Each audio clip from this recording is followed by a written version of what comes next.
C'est lancé. Oui, c'est lancé. L'enregistrement. Oui, aussi.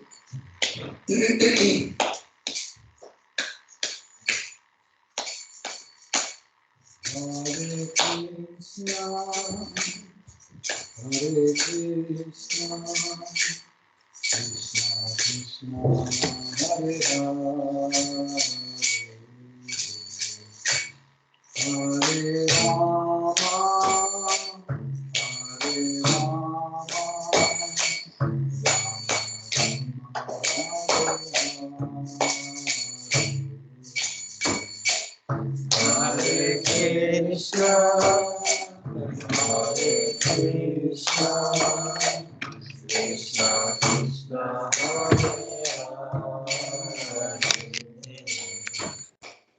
Hare Rama, Hare Rama,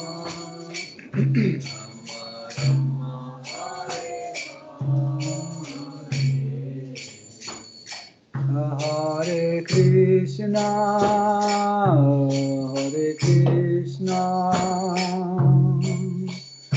Krishna Krishna, Hare Hare, Hare Rama, Hare Rama, Rama Rama, Hare Hare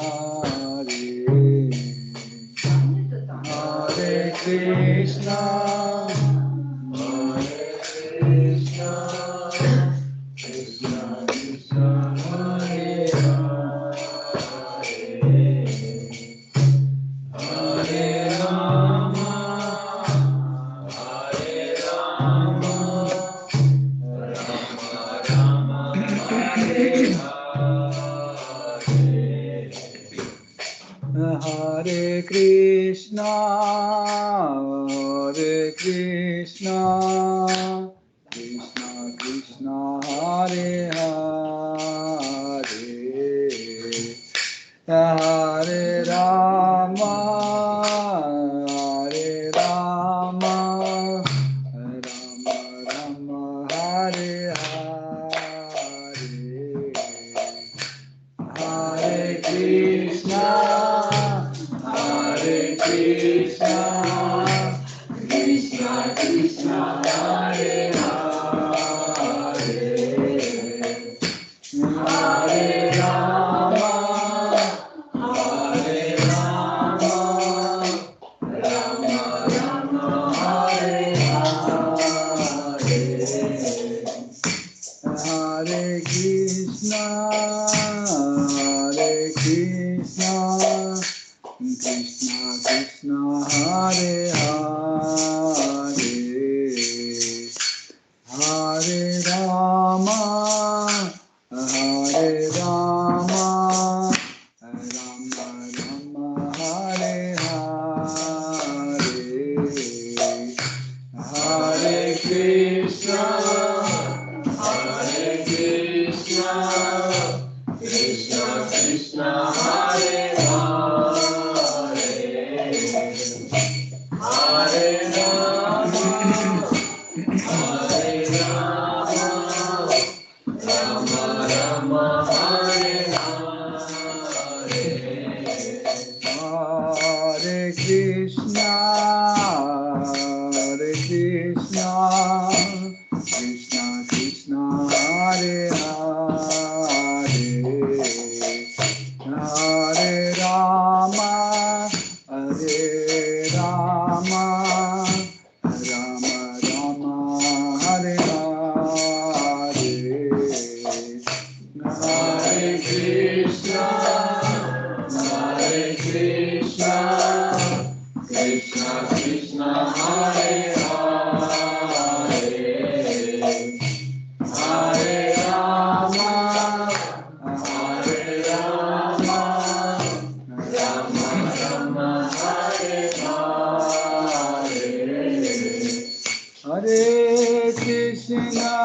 Hare Krishna, Krishna Krishna Hare Hare, Hare Rama, Hare Rama, Rama Rama, Hare Hare, Hare Krishna, Hare Krishna, Krishna Krishna, Hare Hare, Hare Rama, Hare Rama, Rama Rama, Hare Hare, Hare Krishna, Hare Krishna, Krishna Krishna, Hare Hare, Hare Rama, Hare Rama, Rama Rama, Hare Hare, Hare Krishna, Hare Krishna, Krishna Krishna, Hare Hare, Hare Rama, Hare Rama, Rama Rama, Hare Hare, Hare Krishna, Hare Krishna, Krishna Krishna, Hare Hare, Hare Rama, Hare Rama, Rama Rama, Hare Hare, Hare Krishna, Hare Krishna, Krishna Krishna, Hare Hare,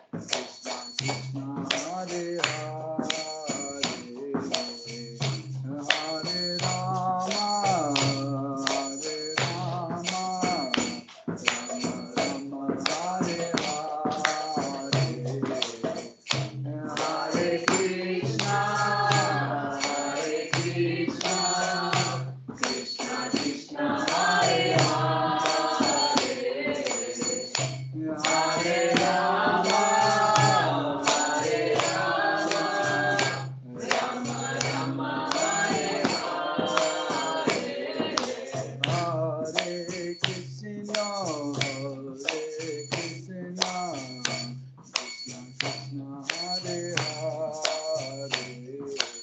Hare Rama, Hare Rama, Rama Rama, Hare Hare, Hare Krishna, Hare Krishna, Krishna Krishna, Hare Hare, Hare Rama, Hare Rama, Rama Rama, Hare Hare, Hare Krishna, Hare Krishna, Krishna Krishna, Hare Hare, Hare Rama, Hare Rama, Rama Rama, Hare Hare, Hare Krishna, Hare Krishna, Krishna Krishna,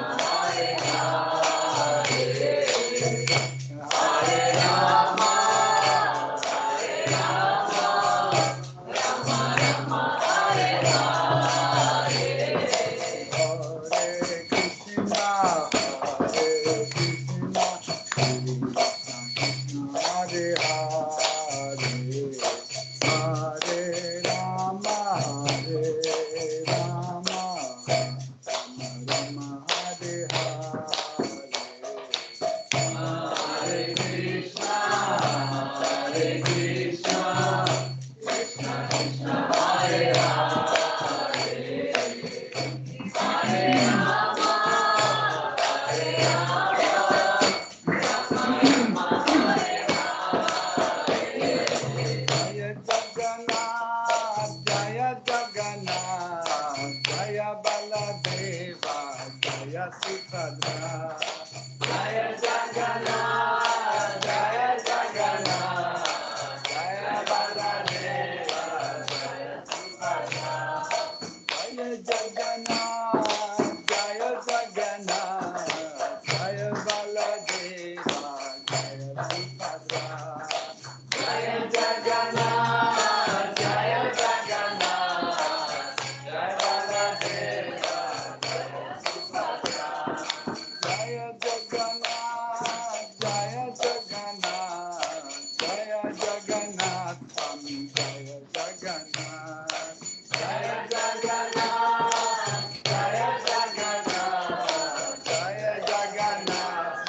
Jaya Jagannath, Jaya Jagannath, Jaya Jagannath, Swami Jaya Jagannath. Jaya Jagannath, Jaya Jagannath, Jaya Jagannath, Swami Jaya Jagannath. Jaya Baladeva, Jaya Subhadra, Jaya Baladeva, Jaya Subhadra. Jaya Baladeva, Jaya Subhadra,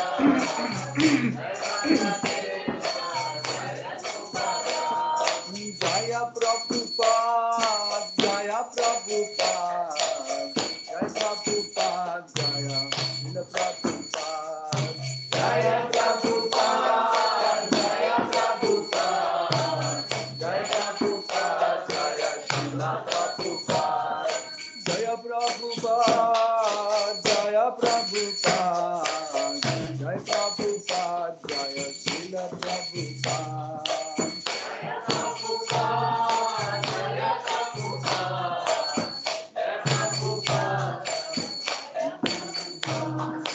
Patita Pavana Jaya Jagannath, Jaya Jagannath, Swami Jaya Jagannath. Patita Pavana Jaya Jagannath, Jaya Jagannath, Swami Jaya Jagannath. Patita Pavana Jaya Jagannath, Jaya Jagannath, Swami Jaya Jagannath.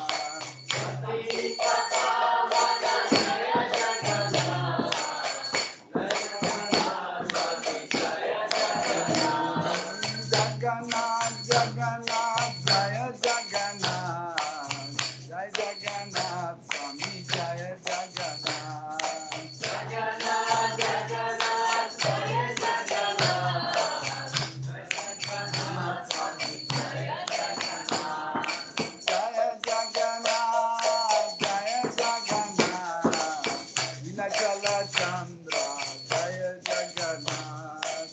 Jagannath, Jaya Jagannath, Nilachala Chandra, Jaya Jagannath. Jaya Jagannath, Jaya Jagannath, Nilachala Chandra, Jaya Jagannath. Jagannath, Jaya Jagannath, Nilachala Chandra, Jaya Jagannath. Jaya Baladeva, Jaya Subhadra, Jaya Baladeva, Jaya Subhadra. Jaya Baladeva, Jaya Subhadra, Jaya Baladeva, Jaya Subhadra. Rohini Nandana, Jaya Jagannath, Jaya Baladeva, Jaya Subhadra. Rohini Nandana, Jaya Jagannath, Jaya Baladeva, Jaya Subhadra. Rohini Nandana, Jaya Baladeva, Jaya Baladeva, Swami Jaya Baladeva. Rohini Nandana, Jaya Baladeva, Jaya Baladeva, Swami Jaya Baladeva. Jaya Jagannath, Jaya Jagannath, Swami Jaya Jagannath.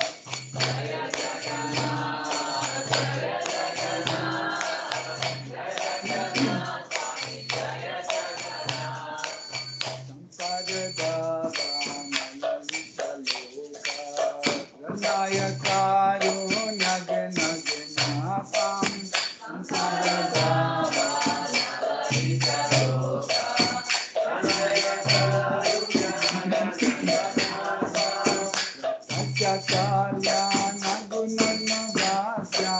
Vande Guru Sri Sharanagam.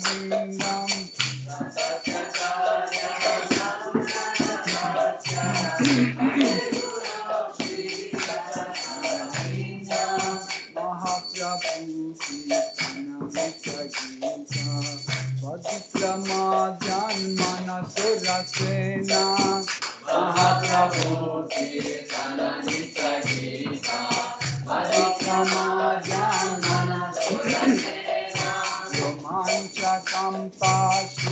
Gauranga Bhajo, Vande Guru Sri Charana Ravindam. Gauranga Kanda Shukaranga Bhajo, Vande Guru Sri Charana Ravindam.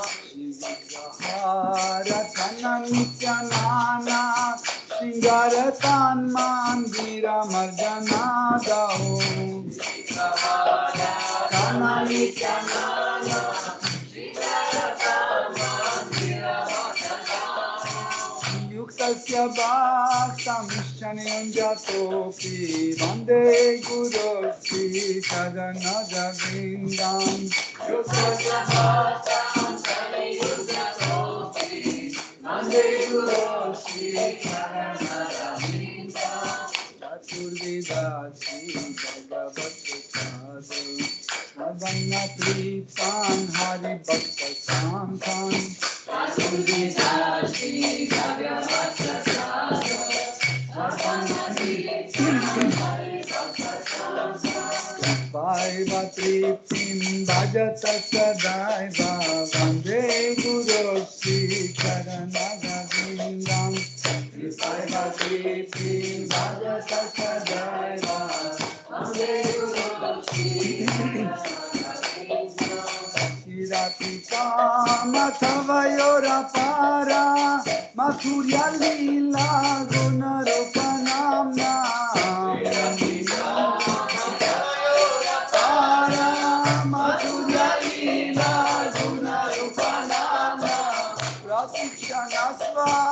Dhanalolupasya, Vande Guru Sri Charana Ravindam. Dhanalolupasya, Vande Guru Sri Charana Ravindam. Jaya Nithiru Kira Pekshaniya, Nikunja Yuno Ratikeniya, Jaya Nithiru Kira Pekshaniya, Satrati Bhaksha Dati Balabhasya, Vande Guru Sri Charana Ravindam. Satrati Bhaksha Dati Balabhasya, Vande Guru Sri Charana Ravindam. Vande Guru Sri Charana Ravindam. Vande Guru Sri Charana Ravindam. Vande Guru Sri Charana Ravindam. Vande Guru Sri Charana Ravindam. Sakshasari Prema Samakrishasya, Yukta Tatha Bhavyata Eva Sadhi. Sakshasari Prema Samakrishasya, Yukta Tatha Bhavyata Eva Sadhi. Tu Prabholya Priya Eva Tasya, Vande Guru Sri Charana Ravindam. Tu Prabholya Priya Eva Tasya, Vande Guru Sri Charana Ravindam. Prasadad Bhagavat Prasada, Yasya Prasada Nagati Kutopi. Yasya Prasada Bhagavat Prasada, Yasya Prasada Nagati Kutopi. Jaya Suvanta Jaya Shakti Santya, Vande Guru Sri Charana Ravindam.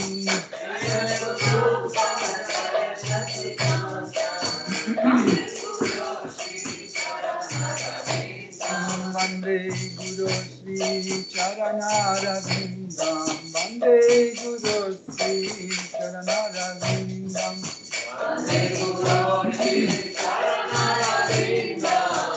Vande Guru Sri Charana Ravindam. Vande Guru Sri Charana Ravindam.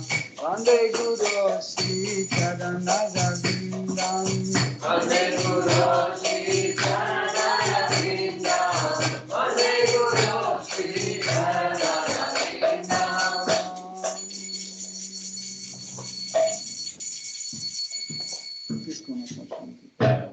Jai Radha Madhava. Jai Radha Madhava. Kunja Bihari Jaya Radha Madhava Kunja Bihari Jaya Radha Madhava Kunja Bihari Jaya Radha Madhava Kunja Bihari Gopi Jana Vallabha Girivaradhari Jaya Gopi Jana Vallabha Girivaradhari Gopi Jana Vallabha Girivaradhari Jaya Gopi Jana Vallabha Girivaradhari Yasodhanandana Braja Janaranjana Yashodanandana Braja Janaranjana Yasodhanandana Braja Janaranjana Ranjana Yamuna Tira Vanachari Yamuna Tira Vanachari Yamuna Tira Vanachari Yamuna Tira Jaya Radha Madhava Kunja Bihari Jaya Radha Madhava Kunja Bihari Jai Shri Shri Jagannath Shri Baladev Shri Mati Shri Padre Devi Ki Jai Shri Shri Radha Govinda Ki Jai Shri Shri Radha Parishishvara Ki Jai Shri Shri Nitai Sachi Sita Advaita Chandra Gadadhar Shivasadi Gaura Bhakta Vrinda Ki Jai Jai Sitaram Lakshman Hanuman Bharata Shatrudhna Ayodhya Dhama Ki Jai Shri Shri Gauranga Nitai Goshai Ki Jai Shri Shri Gaur Nitai Ki Jai Shri Jagannath Swami Patita Pavana Ki Jai Shri Shri Nitai Sachisita Advaita Chandra Gadadhar Shivasadi Gaur Bhakta Vrinda Ki Jai Shri Shri Lakshmi Narasimha Prahlad Maharaj Shri Sudarshan Chakra Ki Jai Tulsi Maharani Bhakti Devi Ki Jai Saraswati Devi Ki Jai Shri Guru Parampara Ki Jai Shri Prabhupada Ki Jai Toute gloire au dévots assemblés. Merci.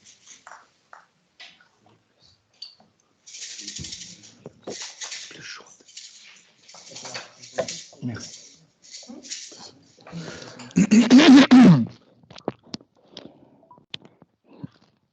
Om Ajnanati Mirandasya Jananjana Shalakaya Chakshurun Militam Yena Tasmai Shri Gurave Namaha Shri Chaitanya Mano Bhishtam Stapitam Yena Bhutale Svayam Rupa Kadamayam Dadari Svapadantikam Vandeham Shri Guru Shri Yuta Pada Kamalam Shri Gurum Vaishnavam Shri Rupam Sagrajatam Sahagana Raghunatham Vitam Tam Sajivam Sadvaitam Savadutam Parijana Saitam Krishna Chaitanya Devam Shri Radha Krishna Padam Sahagana Lalita Shri Vishakam Vitamscha Hey Krishna Karuna Sindhu Dina Bandhu Jagatpate Gopesha Gopika Kanta Radha Kanta Namostute Tapta Kanchana Gourangi Radhe Vrindavaneshwari Vrishabhanu Sutte Devi Pranamami Hari Priye Vancha Kalpatarubhyascha Kripa Sindhubhya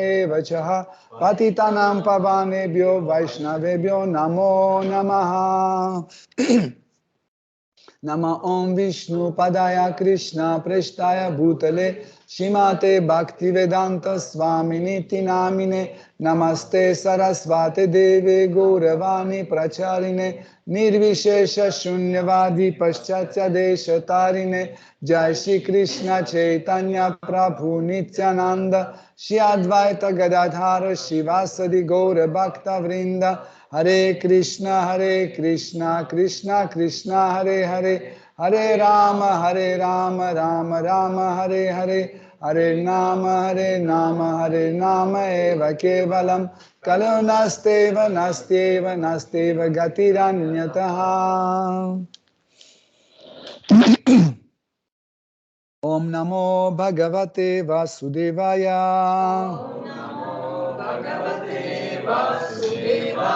Om Namo Bhagavate Vasudevaya.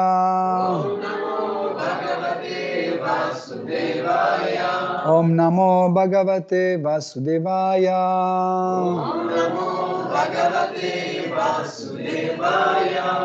Hare Krishna, chers dévots, bienvenue à Yoga Lyrique. Nous continuons notre étude de Srimad Bhagavatam, 4e chant, 22e chapitre, à partir de verset 26.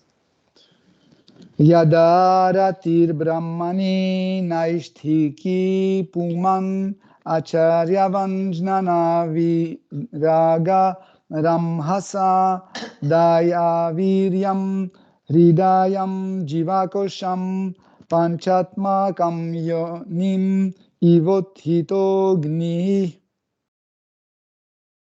Traduction. Lorsque l'être distinct 6 dans le cœur est recouvert par les 5 éléments d'enveloppe en lui par la grâce du maître spirituel, un attachement réel pour le Seigneur, et voit croître en lui le savoir et le détachement, il consume ces enveloppes matérielles de la même manière que le feu réduit en cendres le bois où il a pris naissance. Tenor reporté par sa divine grâce, Bhaktivedanta Swami Prabhupada. Il est dit que Jivatma, l'âme distincte, et le Paramatma, l'âme suprême, résident tous les deux dans le cœur. Tel est l'enseignement de Veda. Vriddhi Hai Ayam Atma. L'âme distincte est libérée lorsqu'elle quitte le cœur matériel ou lorsqu'elle le spiritualise par la purification. L'exemple donné ici est très approprié. Yonim Ivotito Gni. Agni, le feu, réduit en cendres le bois dont il provient. Dans un même ordre d'idées, l'être qui accroît son attachement pour le Seigneur suprême est comparable au feu. On reconnaît un brasier à la chaleur et la lumière qu'il produit.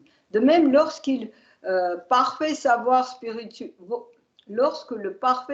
spirituel et le détachement du monde matériel viennent éclairer l'âme 6 dans le cœur, celle-ci réduit en cendres son enveloppe matérielle formée de 5 éléments, la terre, l'eau, le feu, l'air et l'éther, et se libère de 5 attachements matériels, l'ignorance, le faux ego, l'attachement au monde matériel, l'envie et l'absorption de la conscience dans la matière. En conséquence, le mot Panchatmakam désigne ici soit les 5 éléments, soit les 5 aspects de la souillure matérielle. Lorsqu'ils sont réduits en cendres par le brisé du savoir et du détachement, l'être s'établit fermement dans le service de dévotion offert au Seigneur suprême.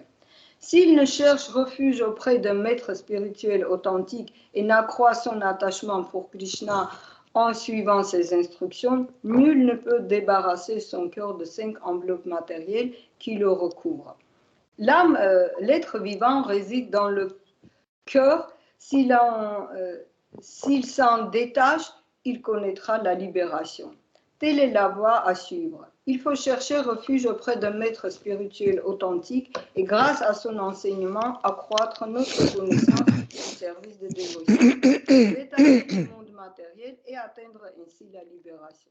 Par conséquent, le bhakta avancé n'habite plus le corps matériel, mais son corps spirituel de la même manière qu'une noix de coco se détache de sa coque lorsqu'elle sèche, bien qu'elle y demeure enfermée. On qualifie donc le corps du pur bhakti de Sem Maya Surira, corps spiritualisé. En d'autres termes, son corps n'a plus d'un lien avec les actes matériels. À ce titre, le bhakta est à jamais libre, Brahma Vyaya Kalpate. Comme le confirme le Bhagavad Gita 14.26, Srila Rupa Goswami corrobore également cette vérité. Merci.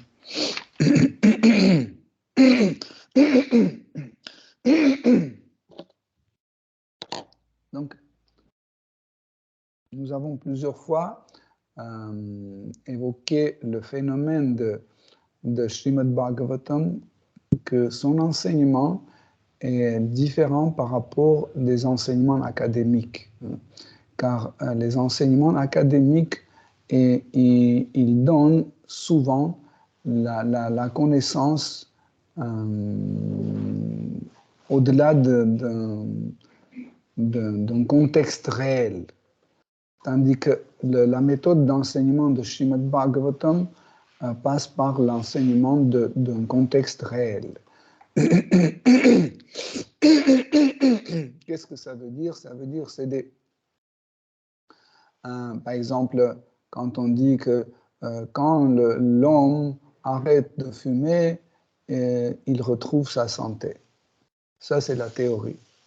Mais quand je dis, quand Nicolas a arrêté de fumer, il a retrouvé sa santé. Ça, c'est un enseignement dans le contexte. Tandis que quand je dis que quand on arrête de fumer, on retrouve notre santé, nous pouvons imaginer que oui, c'est possible, mais je n'ai jamais vu ça. Hein? Tandis que Srimad Bhagavatam, concrètement, présente en fait les cas dans lesquels nous trouvons en fait cet enseignement réalisé et présenté dans une situation concrète. Ici, dans cette partie, Sanat Kumar explique une partie théorique que nous allons retrouver plus tard ou précédemment, hein, dans les histoires précédentes, nous pouvons trouver en fait les situations concrètes où en fait tout ce qu'il vient de décrire était réalisé et pratiqué. Hein. Donc la première chose que Sanat Kumar explique, il dit que l'âme se trouve dans le cœur. L'âme se trouve dans le cœur. Je me souviens quand on venait d'arriver dans la conscience Krishna il y a plus que 33 ans, on a entendu ça. J'étais toujours comme ça. Quand je prenais la douche, je disais, voilà, l'eau coule sur mon âme. L'âme est là. Et puis quand je respirais une mauvaise odeur, j'ai dit, bah, ça va directement, il faut pas. J'étais vraiment convaincu que l'âme se trouve justement là où il y a le cœur, ici. Parce que c'était écrit comme ça, et au fur et à mesure, quand j'ai commencé à découvrir l'enseignement védique, petit à petit, j'ai commencé à comprendre où se trouve l'âme, qu'est-ce que c'est le cœur, etc., etc. Donc, quand on dit que l'âme se trouve dans le cœur, il y a plusieurs façons de comprendre ce phénomène. C'est que, par exemple, si vous imaginez que l'âme se trouve dans le cœur physique, vous pouvez poser la question, mais où se trouve l'âme dans une graine de sucre? Parce qu'une petite graine de sucre, c'est aussi un être vivant. Ou dans une petite graine de sel, où se trouve l'âme? Dans quelle partie? Parce que c'est homogène, Hein? C'est homogène et où est son cœur dans ce cas-là? Ou imaginez un grand ou stalactite, par exemple. C'est aussi un être vivant. Et où est son cœur pour que je vois où se trouve l'âme?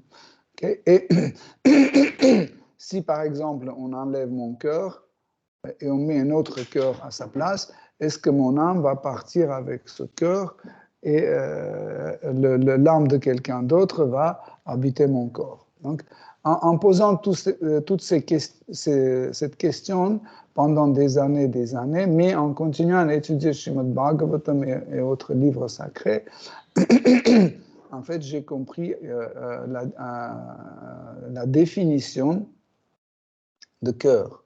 Donc, le cœur, c'est l'ensemble de tous nos sens réunis. Donc, et dans le corps d'un être humain, ce point de réunion, en fait, où ils sont tous liés, le carrefour, se trouve au rayon de cœur. Comme par exemple, il y a un carrefour, donc vous avez plusieurs routes qui arrivent et ils se croisent dans un point. Et ce point, en fait, il lie tous les chemins. Okay? Pareil, en fait, le cœur, c'est l'endroit dans notre cœur qui lie, en fait, tous nos sens. Par exemple, la vue et l'ouïe sont liés ici. Ils sont tous liés. L'odeur, le goût, tout est lié, mais en fait, le carrefour de cette liaison se trouve au niveau de notre cœur. Okay? Et ici, c'est pour ça qu'on dit, c'est ici qui réside l'âme. Donc, nous savons que l'âme, en réalité, n'est pas présente dans le corps comme une énergie. Elle est présente dans le corps par une forme de liaison consciente. En fait, c'est comme, par exemple, la télécommande est liée avec la télé. Donc, la télé, c'est notre corps, la télécommande, c'est nous. Et les ondes que cette télécommande envoie, ça, c'est la conscience. Okay? Ça veut dire l'âme qui se trouve au-delà de ce monde matériel, elle est liée à ce corps matériel à travers la conscience. Donc, et cette conscience, en fait, pénètre dans le corps, il est réparti en fait dans tout le corps et qui anime ce corps. Okay? Si vous n'avez pas de conscience, le corps sera mort. Donc le corps est animé grâce à la conscience. C'est comme par exemple ce chauffage, dès qu'il y a l'électricité qui rentre dedans, tout de suite il est animé. Dès qu'on éteint l'électricité, il ne marche plus. Pareil, ce corps, comme c'est expliqué dans ce verset, ce corps-là, corps grossier, il est composé de 5 éléments matériels. La terre, l'eau, feu, air et l'espace. Okay? Mais dès que la conscience arrête de les animer, ça veut dire le lien entre ces 5 éléments et la conscience est coupé, en fait, ce corps revient à ces éléments initiaux. Donc, ce corps-là devient la terre, devient l'eau, etc. Ça se décompose. Okay? En fait, ce qui compose ce corps, c'est la conscience. Ce qui décompose ce corps, c'est l'absence de la conscience. Okay? Par exemple, quand quelqu'un s'est évanoui, il tombe par terre sans conscience, donc le corps n'est plus animé. Pourquoi? Parce que la conscience a temporairement coupé son lien avec ce corps.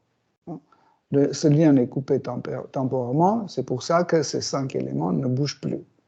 Ils sont immobiles. Pour que ça de nouveau reprenne l'animation, il faut de nouveau mettre la conscience à l'intérieur, il faut que la conscience pénètre dans ces éléments. Mais, en fait, comme nous avons expliqué, l'âme est liée à ce corps à travers sa conscience. Mais elle ne peut pas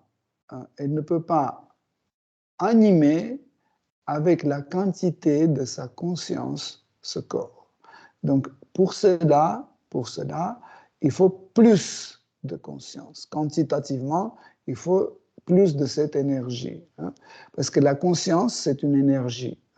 Elle a plusieurs noms, comme Chit Shakti, comme Samvit Shakti, comme Chaitanya Shakti. Okay? Et cette conscience, cette Chaitanya Shakti, c'est une énergie. Quand on dit une énergie, ça veut dire qu'il y en a plus ou moins. Comme par exemple de l'eau. L'eau aussi, c'est une énergie. Donc, il y en a plus ou moins. Donc, l'âme, sous sa disposition, a très peu d'énergie, juste pour avoir la perception de soi et être attaché à un corps. Mais pour bouger le corps, elle n'a pas assez de l'énergie. Comme par exemple, imaginez un chauffe-d'eau, par exemple. Vous avez des bacs de chauffe-d'eau et il y a une petite pile qui fait 0,0 je ne sais pas combien de watts, qui est installée pour allumer le petit, comment ça s'appelle? Qui clignote, le petit clignotant. La petite ampoule clignotant. C'est tout. Mais est-ce que cette petite pile peut chauffer l'eau? Non, elle ne peut pas chauffer l'eau. OK? Donc, il faut plus d'énergie. Mais l'électricité qui est dans la pile et qui rentre dans le système de chauffage de ce chauffe-eau, c'est la même énergie. C'est pas deux énergies différentes. Mais qui fournit cette énergie, en fait, et qui contrôle cette énergie? En fait, dans ce verset, Sanat Kumar mentionne l'âme suprême appelée Paramatma. Nous avons la conscience individuelle, mais aussi il y a la conscience universelle. Nous avons un mental individuel, mais nous avons aussi le mental universel. Okay? Comme par exemple, j'ai de l'eau dans mon verre, mais il y a la même eau dans l'océan. Okay? J'ai l'eau dans mon corps, mais aussi j'ai l'eau dans la rivière. Pareil, j'ai une partie de conscience qui était prise de la conscience générale, universelle, et elle est attribuée à moi pour que mon corps soit toujours nourri de cette énergie pour que je puisse bouger, parler, etc., etc. Okay? Mais celui qui, en fait, peut diriger cette énergie, c'est l'âme suprême, Paramatma, qui se trouve dans le même endroit, dans le rayon de cœur, sur ce carrefour, et qui dirige cette énergie. Nous avons parlé qu'un des rôles de Paramatma est aussi contrôler le karma de chaque être vivant. Donc en fait, Paramatma distribue dans ce corps cette énergie de conscience selon le karma de chaque être vivant. En fait, je peux avoir assez de l'énergie consciente, je peux avoir moins, je peux avoir cette énergie sous la forme modifiée, déstructurée, restructurée, réduite, etc. Parce que la conscience aussi peut subir les modifications, car c'est un élément, c'est une énergie. N'importe quelle énergie peut subir les modifications, même le temps. Le temps peut aussi subir des modifications parce que c'est une énergie. Pareil, par exemple, vous connaissez l'énergie d'amour, Prema Shakti.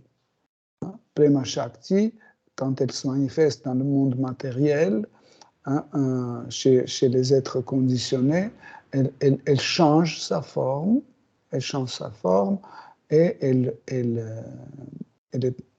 se manifeste sous la forme de la concupiscence, sous la forme de la colère, la cupidité, convoitise, etc., etc. Différentes formes de Krishna Prema modifiées. Donc, ça ne veut pas dire que tout Krishna Prema est modifié, juste la partie qui rentre dans le monde matériel. Okay? Donc, et l'âme suprême, en fait, qui suit le destin de chaque être vivant, qui suit le karma de chaque être vivant, il lui attribue telle quantité et telle forme de l'énergie de la conscience. Okay? Ici, dans ce verset, Sanat Kumar, il dit, il y a un moment où la conscience d'un être vivant commence à être réveillée. En fait, l'être vivant est réveillé de ce sommeil qui est causé par l'énergie matérielle. Et l'âme se réveille grâce à la miséricorde de maître spirituel et grâce à cette connaissance qui se réveille et ce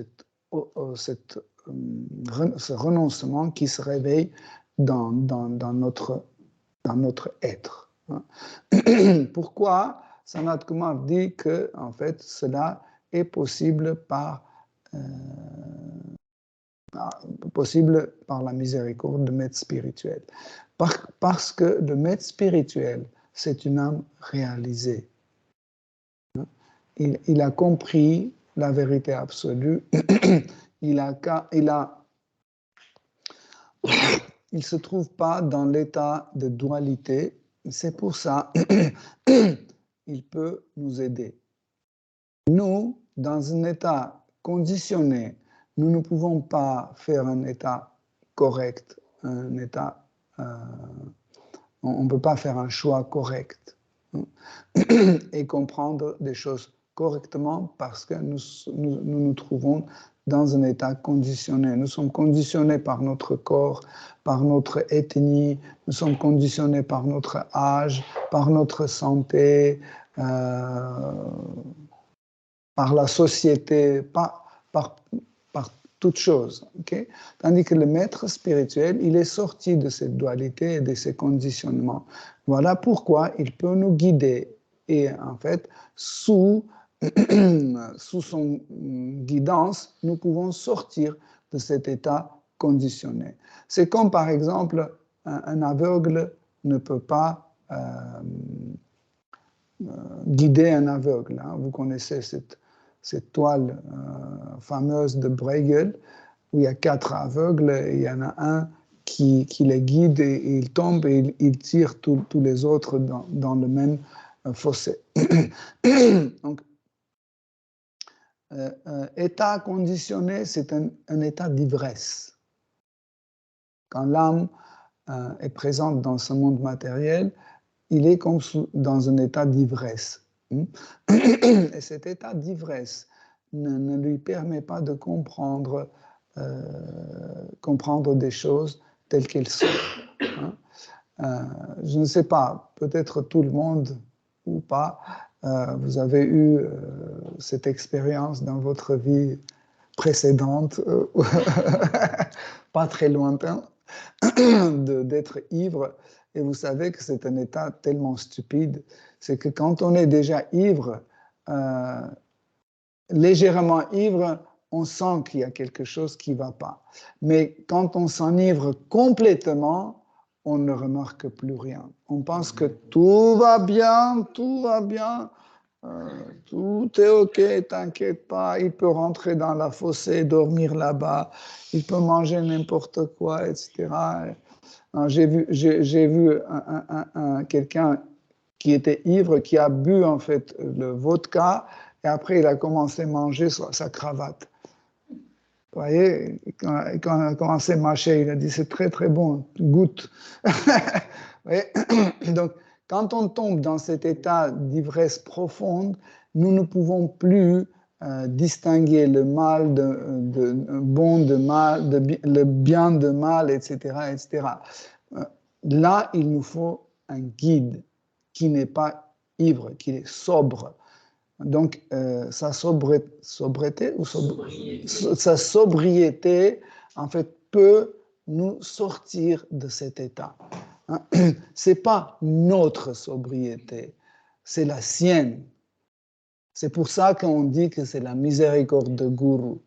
Ce n'est pas notre sobriété qui nous a sortis de cet état, c'est la sobriété de Guru qui nous a sortis de cet état. Pour cette raison, Sanat Kumar explique que nous pouvons sortir de cet état seulement par la miséricorde de Guru. Deuxième chose qu'il explique, il dit ainsi grâce à une connaissance qui se manifeste en nous.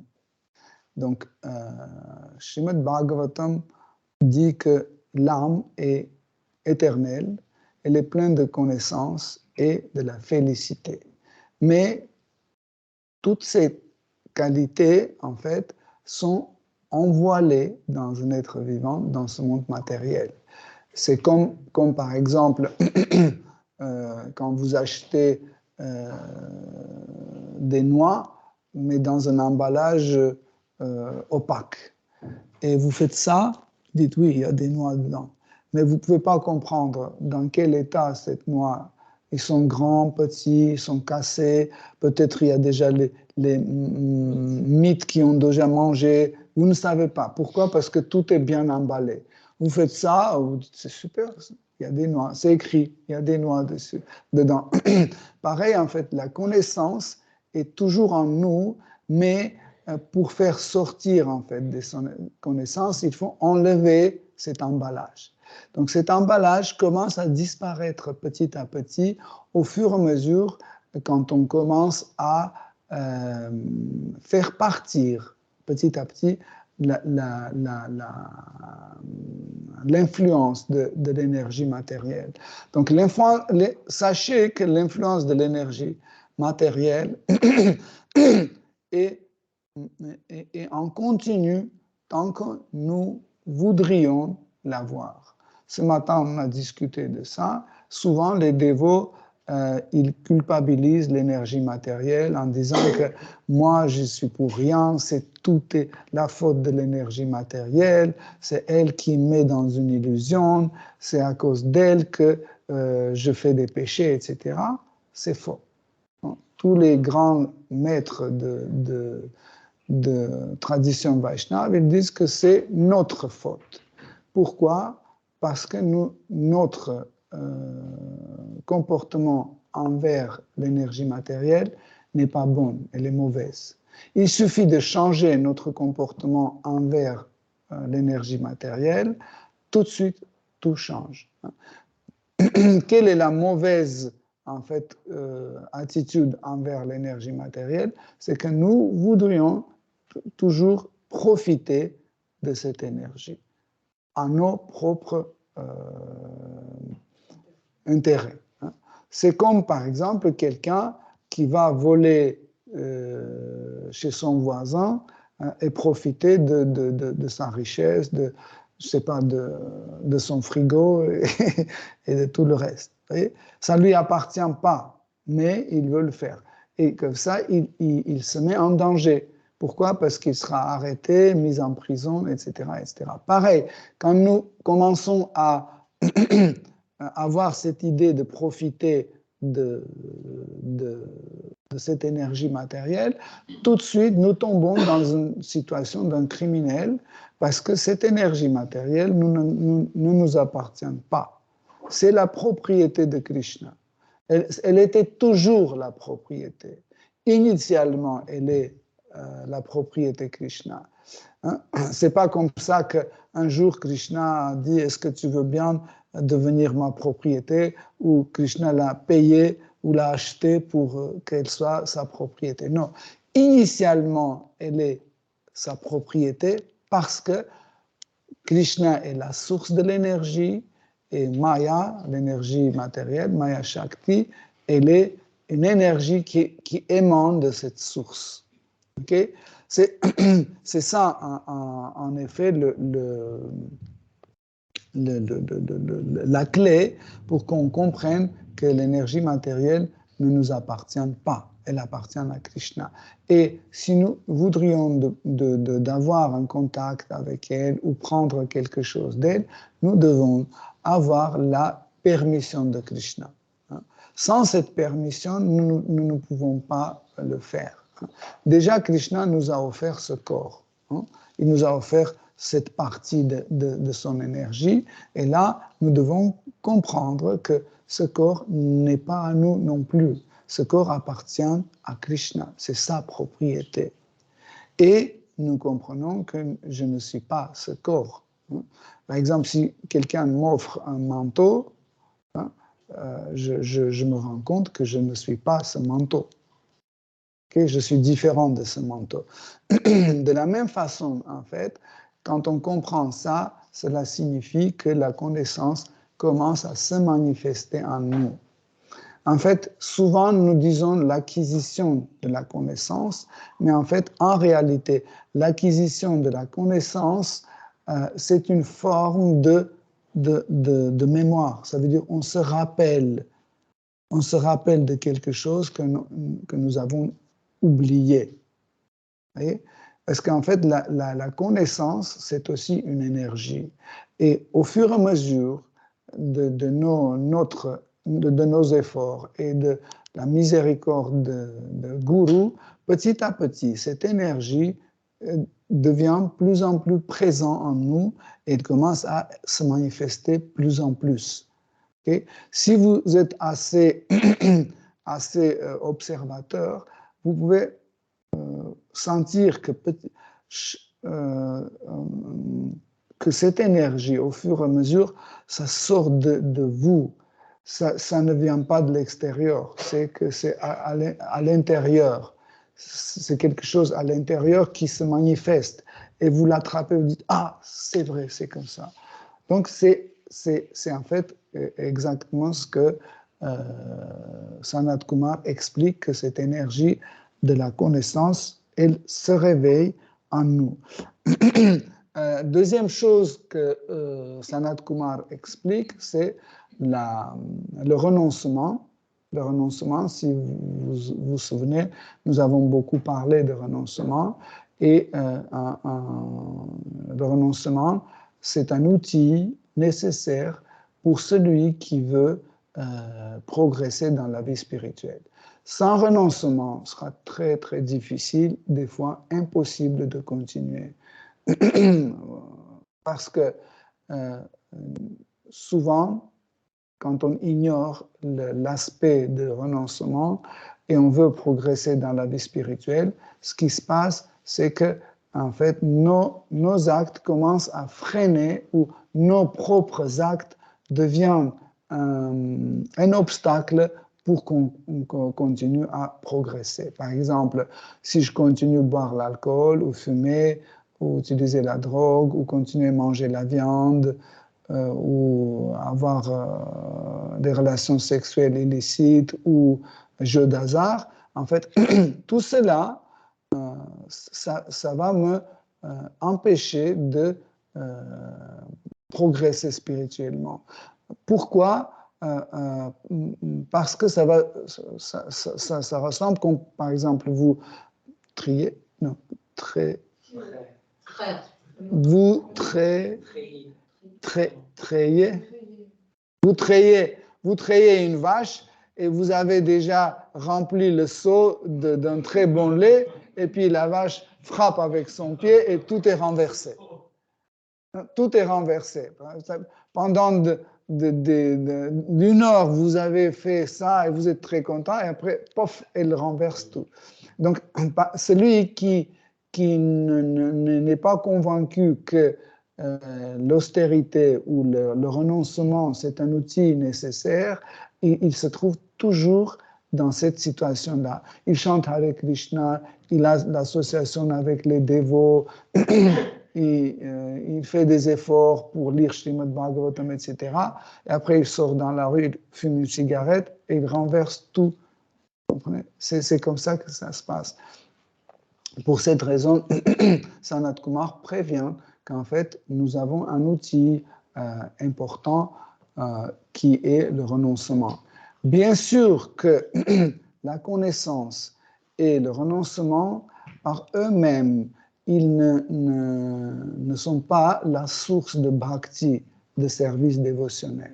Hein, parce que nous pouvons avoir quelqu'un qui connaît beaucoup de choses. Hein, même, il peut connaître Srimad Bhagavatam par cœur, la Bhagavad Gita par cœur. Hein, il peut, chaque jour, il peut faire l'austérité, ne pas manger de la viande, etc. En fait, suivre les 4 principes, etc. Mais il ne va pas devenir un bhakta. Pourquoi? Parce qu'il n'y a pas de bhakti. Pour devenir un bhakta, il faut avoir du bhakti. Donc, pour avoir du bhakti, il faut rencontrer un bhakta. Donc, il faut avoir une association avec un bhakta. Et dans ce verset, ce bhakta est le maître spirituel.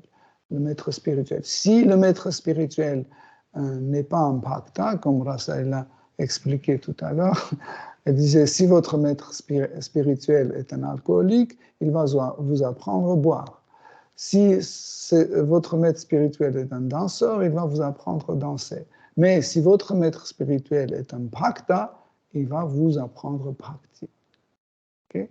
Mais, encore une fois, le renoncement et la connaissance sur bhakti, sur Bhagavan, sur Dieu la personne suprême, ces deux-là sont des outils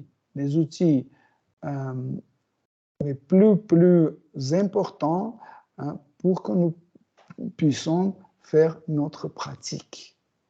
Hein, notre pratique qui s'appelle Sadhana Bhakti. Okay? Quand on traverse en fait le Sadhana Bhakti et on rentre dans Bhava Bhakti, dans une phase où nous ne nous forçons plus à faire quelque chose, nous faisons tout par notre propre désir, parce que Krishna nous a déjà attirés, nous avons une attirance, nous faisons parce que Krishna nous plaît. Et quand on fait quelque chose pour Krishna, ça nous plaît aussi. Donc cette phase-là, en fait, petit à petit, repousse le renoncement et l'acquisition de savoir. Donc un dévot devient déjà satisfait de sa connaissance qu'il a, hein, peu importe, c'est comme ça ou comme ça, il est déjà satisfait avec la quantité de connaissances qu'il a, et aussi il n'a plus besoin d'appliquer le renoncement, parce que son choix est déjà fait. Il n'a pas besoin encore à appliquer le renoncement. Qu'est-ce que c'est un renoncement? Vous savez, le renoncement, c'est que vous savez que cette chose est nuisible, je dois renoncer, même si cette chose me plaise. Par exemple, j'aime bien dormir dans un lit très sophistiqué, etc. J'aime bien avoir une forêt, quand je regarde à travers ma fenêtre, je dis non, je ne peux pas vivre sans une vue de forêt, etc. Et, terminé. Donc, je ne peux pas vivre dans ces conditions. Donc, et en fait, cela peut m'empêcher de progresser spirituellement parce que, par exemple, pour aller voir l'association avec les dévots, donc je dois changer mon appartement et je n'aurai pas la vue de cette forêt. Donc, et cet attachement, en fait, va m'empêcher de progresser. Donc, je suis obligé d'y appliquer un renoncement. Je dois renoncer à cette jolie vue pour avoir une association avec les dévots. Mais quand on devient un bhakta, un vrai bhakta, pas sadhaka, pas le pratiquant, mais le bhakta, hein, celui qui est dévoué déjà, qui a développé une relation profonde avec Seigneur suprême, lui, pour lui, toutes les conditions sont bonnes. Il y a la forêt, il n'y a pas de forêt. Si ça va pour Krishna, ça va pour lui. Okay? Il est toujours satisfait. Il est toujours satisfait. Donc là, il n'a plus besoin de faire un renoncement. Parce qu'il n'y a pas de terrain pour le renoncement. Qu'est-ce que je vais renoncer? Pour moi, il n'y a pas de différence. C'est la mer derrière ma fenêtre, un immeuble ou la forêt, peu importe. Le plus important, que Krishna est là. Quand Krishna est là, le plus important est là, donc le reste, c'est pas important. Okay? Donc, nous pouvons comprendre en fait que ici, il parle comment sadhana bhakti ou la pratique en fait des règles et prescriptions de service dévotionnel peut nous libérer en fait de cette dualité, de cet attachement à ce monde matériel et nous amener à un autre niveau, hein, de notre progrès spirituel. Par la suite, Sanat Kumar dit que comme ça, l'homme développe un attachement envers Seigneur suprême. Donc, ce qui est intéressant, c'est que dans le verset, en sanskrit, donc l'attachement est présenté par le mot rati. Donc, ce qui est intéressant, c'est que vous savez que le mot rati veut dire l'attraction. L'attraction, mais en fait, l'attraction, c'est une forme supérieure. L'attraction, c'est une forme supérieure de l'attachement. Je fais une petite pause pour que ce soit compréhensible. Okay? Donc, en fait, l'attraction, c'est une forme supérieure d'un attachement. Okay? Et en fait, quand on développe cet fort attachement envers Seigneur suprême, nous pouvons en fait être dans un état libéré de tous les problèmes matériels. Et ici, Sanat Kumar, il donne l'exemple de feu. Quand le feu sort d'un bois, donc il apparaît de bois, et en apparaissant, il brûle le bois de laquelle il est apparu. Pareil, en fait, l'attachement, cette attraction, forte attraction qui, en fait, nous ressentons envers Seigneur suprême, brûle, en fait, entre guillemets, le bois, brûle ce corps matériel ou brûle cette existence d'un attachement à ce corps matériel. Donc, ce corps matériel, il n'est pas mauvais parce qu'il est composé des éléments matériels. Non, il est mauvais parce que nous considérons que ce corps est la source de tout type de plaisir. Okay? C'est pour ça qu'il est mauvais.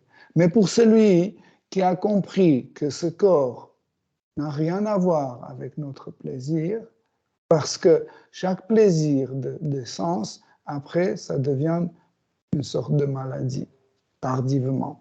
Parce que sachez que dès que nous rentrons dans la gratification des sens, hein, tout de suite, nous créons notre maladie. Sachez qu'il y a la satisfaction de besoins, ça c'est une chose. La gratification des sens, c'est une autre chose.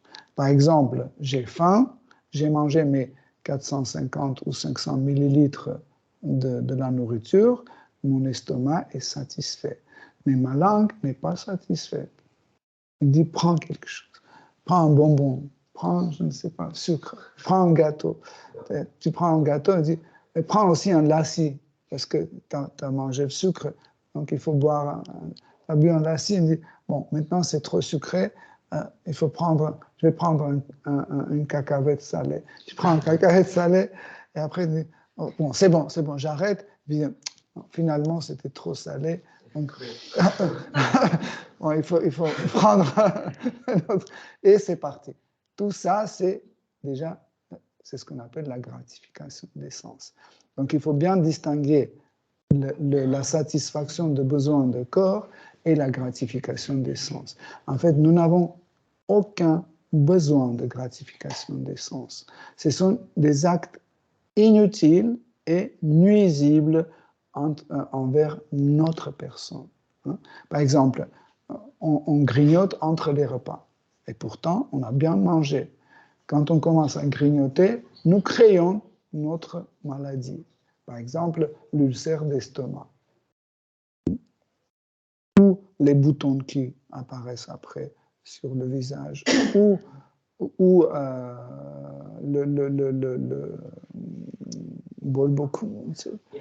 l'irritation l'inflammation de canal pylorien ou autre. Pourquoi? Parce que je n'avais pas besoin de ça, c'était juste pour un plaisir. Okay? C'est pour ce plaisir. Et pourtant, quand on mange, il y a déjà le plaisir. On dit, oui, mais c'est pas assez. Mais le corps est fait de telle sorte qu'il est toujours dans les mesures. Pourquoi notre estomac n'est pas comme ça? Sachez que la taille de l'estomac de chaque homme est différente. Pourquoi? Parce qu'il est vraiment, vraiment bien calculé pour qu'on ne mange pas plus. Ni moins ni plus. C'est des limites. Okay? Donc, chacun doit suivre la taille de son estomac. Par exemple, quand on distribue le prasad, ici, on fait les mêmes assiettes. C'est après à nous de décider, est-ce qu'il me manque ou il y en a trop. On fait le minimum après. Oui, mais pour certains, le minimum, c'est déjà maximum. C'est même, des fois, c'est même des trop. Donc, chacun doit lui-même trouver en fait la quantité nécessaire qui fait la taille de son estomac. Donc, en fait, les écrits ayurvédiques expliquent que la taille de notre estomac, c'est ça, les deux mains ensemble. Okay? Mais ça ne veut pas dire qu'il faut charger comme ça. C'est ça, en fait. Okay? C'est ça. Si nos mains sont plus petites, donc on doit manger encore moins. On a eu récemment une femme de 75 ans, elle avait un problème de tout son système digestif et les docteurs n'arrivaient pas à résoudre ce problème. Et quand elle s'est adressée à nous, en fait, on était très, je ne sais pas comment expliquer, on rigolait beaucoup parce qu'en fait, elle fait, sa taille est 1m42. Ses mains sont toutes petites comme ça. Elle mangeait 2 fois plus que moi. Elle avait tout le temps des reflux, des problèmes de tout son tube digestif, tout le temps. Et pendant presque 3 semaines, ce problème était résolu parce qu'elle a commencé à manger juste ce qui rentrait dans ses 2 mains. C'est tout. Vous voyez comment c'est simple. Donc, ça, c'était la gourmandise. Ça veut dire elle ne respectait pas la quantité, ce qu'elle devait avoir. Elle regardait toujours les assiettes des autres, qui étaient grandes. Elle prenait la même. Okay? Imaginez si elle mangeait des assiettes de Nouvelle-Mayapur.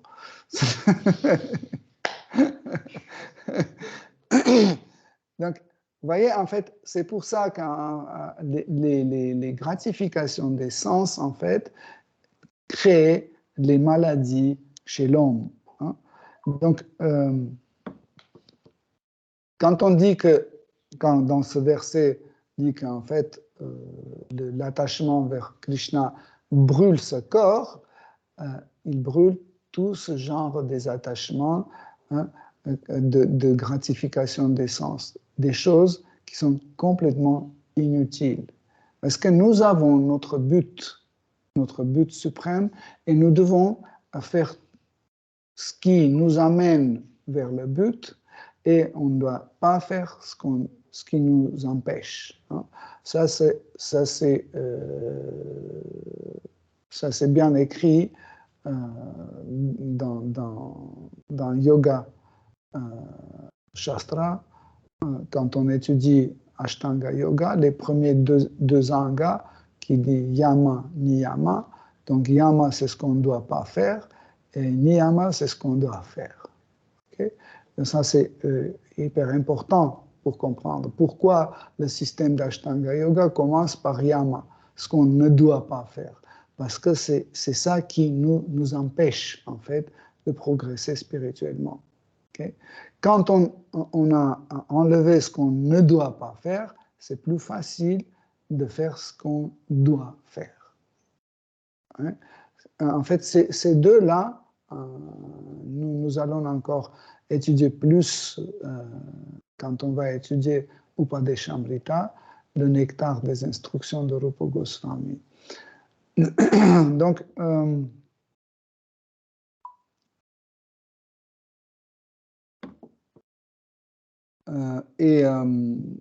cette attraction, en fait, de Rati vers Seigneur suprême, il est comparé ici par le feu.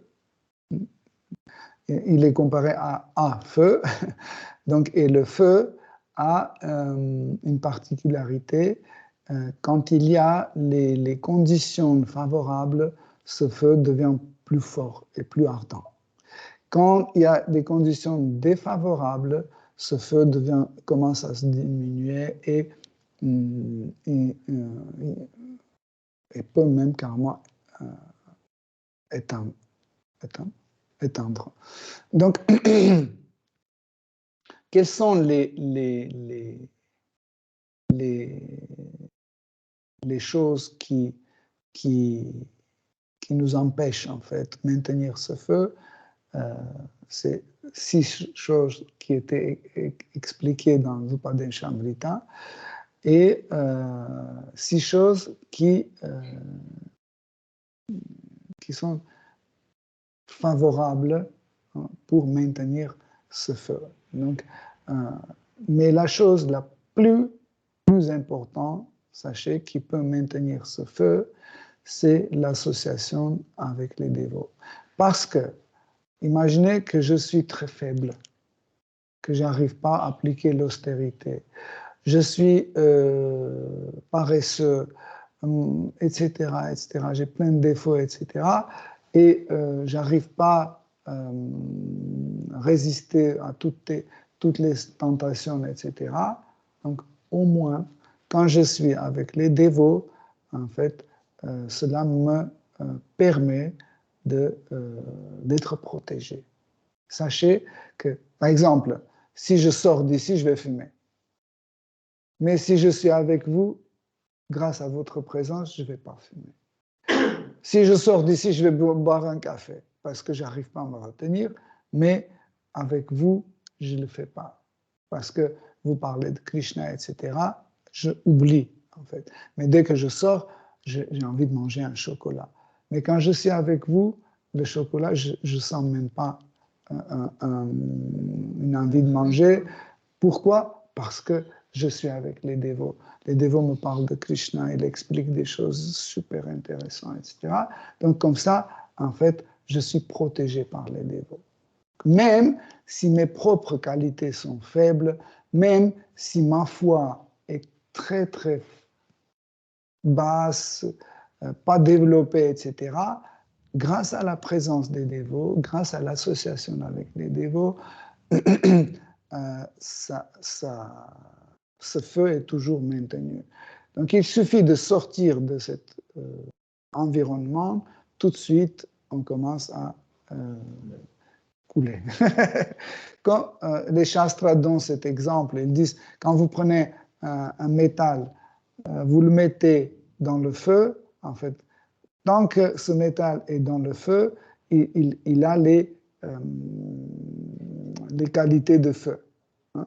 Il devient aussi rouge comme feu, il devient aussi chaud comme feu, n'est-ce pas? Mais dès que vous sortez en fait ce métal, par exemple une fourchette, vous sortez de feu, petit à petit, il devient de nouveau noir, froid et dur. Pourquoi? Parce qu'en fait, ce n'était pas ses propres qualités, c'était les qualités de feu. Quand on remet de nouveau en fait cette fourchette dans le feu, petit à petit, elle reprend les qualités de feu. Okay? C'est ça. Ça veut dire, même si nous n'avons pas ces qualités, nous ne sommes pas assez avancés, nous ne sommes pas réalisés, etc., juste le phénomène de se retrouver avec les dévots, ça nous aide à progresser. Mais il y a une petite nuance, on peut dire comme ça, ou condition en fait. Chaque présence mécanique n'est pas comptée comme une association. C'est pas comme ça. J'arrive ici et dis, voilà, maintenant je suis protégé. Et je pense autre chose. Comme ça, je ne suis pas avec vous. Si je ne partage pas ce que vous dites, si je ne partage pas vos idées, etc., je ne fais pas cette association. Je peux sortir le chocolat et manger devant vous. Parce que je ne m'associe pas avec vous. Ce n'est pas juste une présence physique, vous comprenez?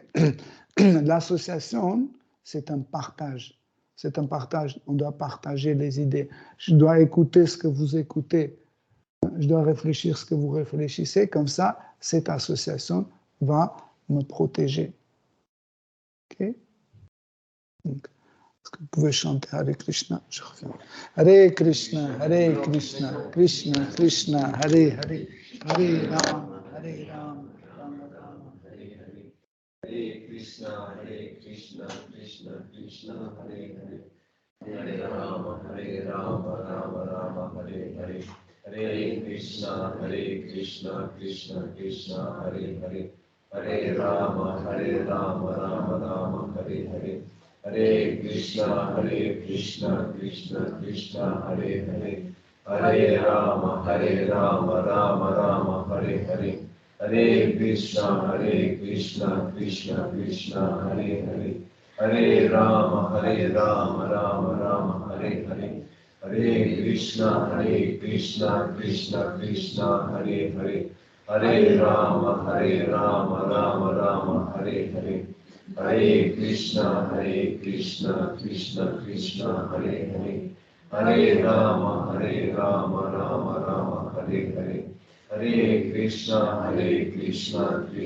Krishna, Hare Hare. Hare Rama, Rama Rama, Hare Hare. Hare Krishna, Krishna Krishna, Hare Hare. Hare Rama, Rama Rama, Hare Hare. Hare Krishna, Krishna Krishna, Hare Hare. Hare Rama, Rama Rama, Hare Hare. Hare Krishna, Krishna, Hare Hare. Hare Rama, Rama Rama, Hare Hare. Hare Krishna, Krishna, Hare Hare. Hare Rama, Rama Rama, Hare Hare. Hare Krishna, Krishna Hare Hare.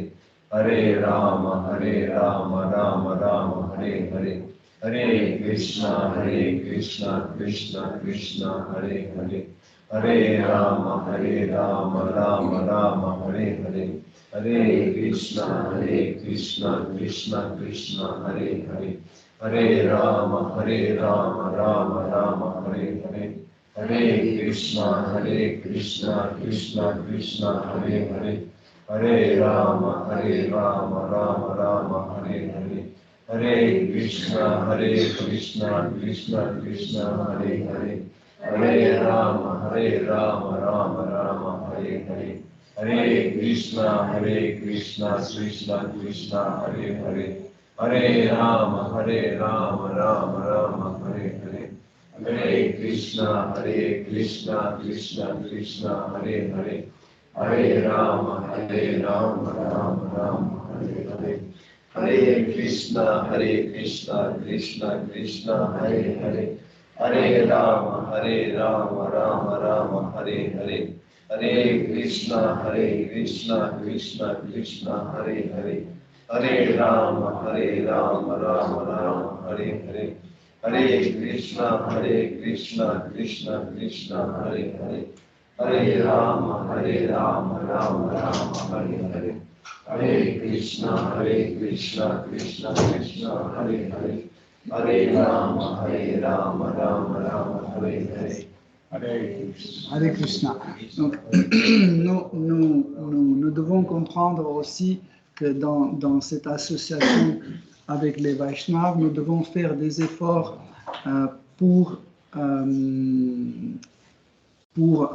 avoir un vrai satsanga, ça veut dire une association correcte. C'est que quand on vient dans une association de dévots, nous devons essayer des efforts pour changer certaines de nos attitudes, de nos habitudes, etc. Et nous pouvons, dans ce contexte, être guidés. C'est pas grave si nous ne connaissons pas certaines choses. Par exemple, vous ne savez pas avec quelle main manger, par quoi commencer, qu'est-ce qu'il faut d'abord manger, les crudités ou le riz, ou vous ne savez pas comment faire la méditation sur le chapelet, etc. Il ne faut pas hésiter, il faut tout le temps solliciter les dévots et demander comment je dois faire ça. Est-ce que si je fais comme ça, est-ce que c'est correct, etc. Donc comme cela, nous pouvons progresser. Mais si on ne fait pas des efforts, on ne pose pas des questions, etc., nous ne pouvons pas progresser, c'est impossible. Ok, Hare Krishna, si vous avez des questions, Vous avez parlé de Bhakti tout à l'heure en disant que c'était caractérisé surtout par en fait une attraction naturelle vers le suprême qui efface nos attractions à faire d'autres choses que le service dévotionnel. Et en fait, il y a le phénomène d'habitude aussi. C'est qu'on peut pratiquer pendant, je sais pas, 5, 10 ans, 20 ans, et à la fin, on est juste habitué à tout le temps se lever tôt, réveiller nos murtis, aller au Harinam le samedi, aller au programme du dimanche, et on pense plus à rien d'autre, parce qu'on est juste programmé à faire ça. Donc, j'aimerais, s'il vous plaît, est-ce que vous pouvez décrire les autres symptômes qui définissent cet état de Bhava Bhakti.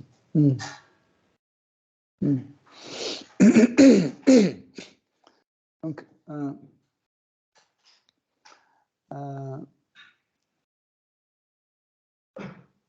quand on pratique sadhana bhakti, ça veut dire nous suivons les règles et prescriptions. Petit à petit, en fait, nos sens commencent à être purifiés. Qu'est-ce que c'est en réalité la purification des sens?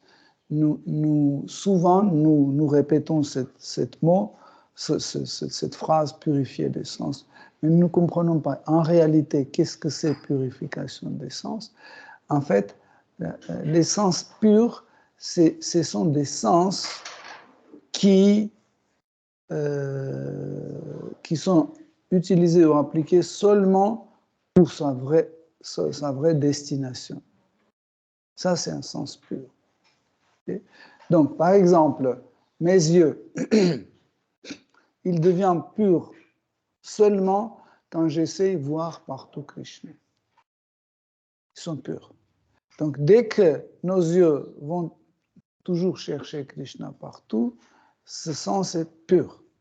Les oreilles deviennent pures quand on veut seulement écouter Krishna. Quand n'importe quel bruit fait on dit « Ah, il a dit Krishna ». Mais il n'a pas dit Krishna, il a dit autre chose, mais on dit « Ah, il a dit Krishna ». Vous voyez, c'est notre oreille commence à chercher partout, en fait, ce qui est lié à Krishna, les histoires de Krishna, la philosophie, Vaishnava, etc., etc. C'est ça l'essence pure. Okay? Donc, et l'essence pure, en fait, nous permettent de s'attacher à Shri Krishna. C'est un processus naturel. Comment on s'attache? C'est que Krishna devient notre objet d'essence.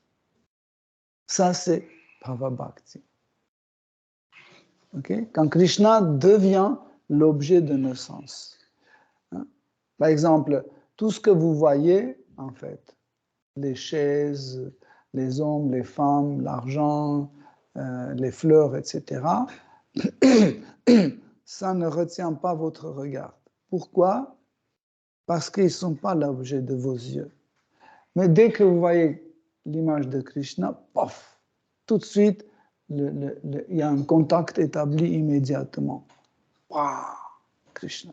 Ça demande, tout de suite, il y a une satisfaction. Comme par exemple, quand vous prenez une cuillère de glace, vous mettez dans la bouche, qu'est-ce qui se passe? Waouh, une émotion forte. Okay? Et quand vous voyez la boue, vous n'avez pas cette émotion, n'est-ce pas? Surtout le contraire, quand vous la mettez dans votre bouche, ce sera encore pire. Okay? Pareil, en fait. Bhava Bhakti, c'est quand tout ce qui est Krishna, tout ce qui est lié à Krishna, etc., en fait, devient l'objet de votre sens. Ça, c'est Bhava Bhakti. Okay? Ça veut dire, par exemple, votre mental, c'est aussi un sens. Il n'est pas retenu par des choses, par des théorèmes, par les nouvelles qu'on a inventé un aspirateur qui peut travailler tout seul, etc. Ça vous attire pas, votre mental ne le retient pas. Mais, par exemple, il peut être retenu par cet aspirateur parce que vous voyez comment il nettoie le sol de temple. Ça, c'est Bhava Bhakti. Dès que vous voyez, et pas seulement d'une façon consciente, comme pendant Sadhana Bhakti. Parce que dans Sadhana Bhakti, on dit, OK, on peut acheter cet aspirateur pour le salle de temple. Mais il n'y a pas... il n'y a pas cette... Okay? Dès qu'il y a ce boom, ce sentiment, ça c'est Bhava Bhakti. Parce qu'il y a ce sentiment qui est lié à Shri Krishna. Et quand, encore une fois, pour bien définir Bhava Bhakti, c'est quand Krishna devient l'objet de tous nos sens. Ça, c'est Bhava Bhakti.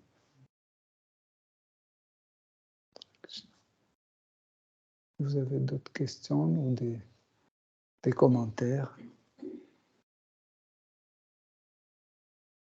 En lien avec une question pratique, il ne faut pas que ça devienne routinier, un peu automatique. Parce qu'en fait, par exemple, il nous arrive beaucoup, même dans nos rêves, quand on pense au service, le mot des chansons. Mais donc ça, c'est un peu, on va dire, mécanique, automatique. On fait que ça. De notre temps, du coup, forcément, voilà, le mental, ça reste.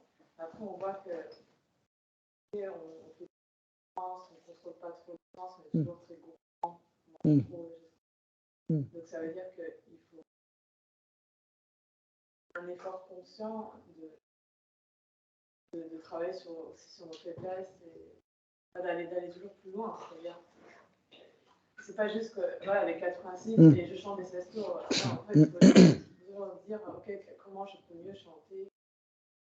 Voilà, je mange trop, du coup, j'arrive pas à bien lire, j'arrive pas à bien chanter. Oui, oui, Yumijan, c'est tout à fait compréhensible. Hein. Par exemple, tu parlais d'automatisme, des rêves, etc. En fait, sachez que les rêves, par exemple, quand vous rêvez de Krishna, des dévots de Prabhupada, de Prasad, ça, c'est des rêves spirituels. Ne considérez pas comme quelque chose qui n'est pas réel, parce que la réalité peut exister sur différentes plateformes. Hein. Par exemple, ça, c'est la réalité prativa, la réalité grossière. Mais il y a aussi la réalité mentale, okay? Subtile. Mais aussi, il y a la réalité spirituelle. Okay? Donc, ça, c'est ce que tu dis, même si ça se passe dans ton rêve, c'est la réalité spirituelle. Il ne faut pas la considérer comme matérielle. Et ce qui concerne des choses que nous faisons d'une façon automatique, en fait, regarde combien de choses que nous faisons d'une façon automatique. Par exemple, nous respirons. Est-ce que tu penses quand tu respires? Tu dis ça? Non, c'est un automatisme, n'est-ce pas? Même quand tu grattes ta tête, c'est un automatisme. Et tu ne dis pas, oh non, c'est mauvais. Mais en fait, ça te permet, quand certaines choses s'automatisent, il faut en s'appuyant, parce que ça marche tout seul, donc je ne dois plus faire des efforts, donc je peux aller plus loin. Ça, c'est ta question. Comment faire pour ne pas rester là et aller plus loin? Là, il faut suivre les instructions de Guru. Si Guru dit, il ne faut pas que tu arrêtes, je ne sais pas, manger les endives, il faut que tu arrêtes de manger des endives, et tu dis, oui, il m'a dit, mais qu'est-ce que je peux faire? J'aime beaucoup les endives. C'est fini. Tu ne peux pas. Parce qu'il voit ton obstacle, c'est pour ça qu'il te dit, il faut faire comme ça, ou comme ça, ou comme ça. Sinon, nos sens, ils ont cette faculté de s'habituer aux choses. C'est la nature de nos sens. Par exemple, vous rentrez de la rue, dites « Waouh, ça sent très bon ici ». Au bout de 3 minutes, vous n'avez plus cette sensation et vous dites « C'est dommage, l'odeur a disparu ». Et vous pensez qu'il n'y a plus cette odeur, mais quelqu'un rentre derrière vous et dit « Oh, ça sent beau ». Mais vous ne sentez plus parce que vos sens sont déjà habitués. Le sien va s'habituer dans 3 minutes après. C'est comme ça que ça se passe. C'est naturel. Mais nous devons continuer à aller plus loin. Quand nos sens s'habituent, hein, par exemple, nous avons entendu l'histoire de Prahlad Maharaj, okay? Une fois, deuxième fois, troisième fois, on s'habitue, on dit « Ah, encore cette histoire de Prahlad Maharaj, on a écouté 1000 fois. » Donc, il faut que vous écoutiez ça d'une autre bouche. De bouche de quelqu'un qui va raconter cette histoire d'une autre façon, en vous montrant des nuances de cette histoire, des subtilités de cette histoire. Par exemple,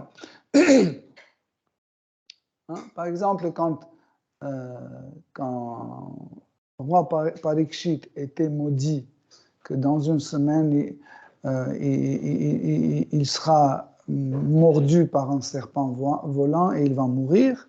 Donc, il a dit, bon, je vais m'abandonner et je vais voir qu'est-ce que les sages vont me proposer.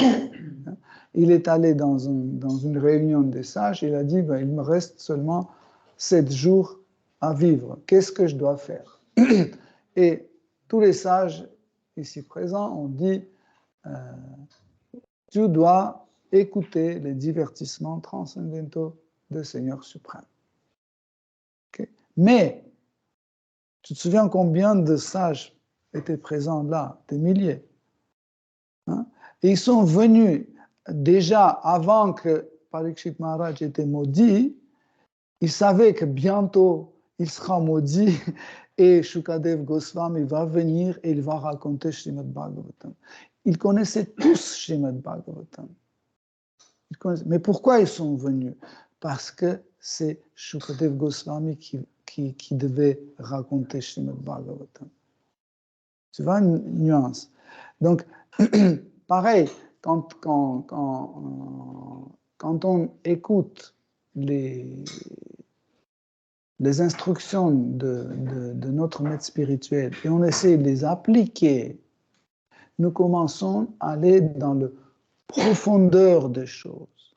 Souvent, nous pensons que wow, là, on est stagné, toujours les mêmes chaises, toujours les mêmes visages, oui, là, on n'avance pas dans le practice. Pourquoi? Parce que nous ne comprenons pas que nous devons aller dans la profondeur des choses. Et pour aller dans la profondeur des choses, il faut qu'on essaye de changer notre façon d'écouter, notre façon de regarder, essayer d'être plus attentif, hein, donner plus de temps pour étudier les écrits sacrés, etc. Et s'associer avec ceux qui connaissent plus que nous. Poser des questions, ça c'est hyper important. Parce que vous vous souvenez, dans la Bhagavad Gita, Krishna dit à Arjuna que c'est la méthode d'avancement spirituel. Poser des questions. Si on ne pose pas des questions, on ne va pas avoir les réponses. Et sans les réponses, on ne peut pas avancer. Okay? Mais, pour qu'on ait des questions, il faut qu'on a un désaccord entre ce que nous connaissons et notre pratique. Okay? Quand nous avons beaucoup de connaissances et très peu de pratique, donc on n'a pas de questions. Mais dès qu'au niveau de pratique, on commence à être plus que nous connaissons, là, il y a des questions qui apparaissent. Par exemple, on a entendu aujourd'hui tellement de choses. Il suffit de les appliquer, on aura une tonne de questions. Parce que vous allez faire ceci et cela, et vous allez voir, là ça marche, et là ça ne marche pas. Pourquoi? La question. Mais si tu dis, ah oui, c'était bien, et tu ne fais rien, qu'est-ce que ça va changer? Rien. On n'aura pas de questions. Les questions se manifestent quand on commence à penser cette chose-là, quand on commence à appliquer cette chose-là. Oui? Mais si on vient juste écouter ici parce qu'il fait chaud ici, et parce que ça me relaxe, etc., moi je commence à m'endormir, je pense à autre chose, etc., je ne rentre pas dans le profondeur des choses. Je ne demande pas au gourou qu'est-ce que je dois faire. En fait, sachez que le bon disciple, tout le temps, il arrive, il demande qu'est-ce que je dois changer, gourou? Qu'est-ce que je dois changer? Qu'est-ce que je ne fais pas correctement? Qu'est-ce que je dois comprendre? Qu'est-ce que je dois arrêter de faire, etc. Ça, c'est agir sous la direction, sous la guidance de gourou.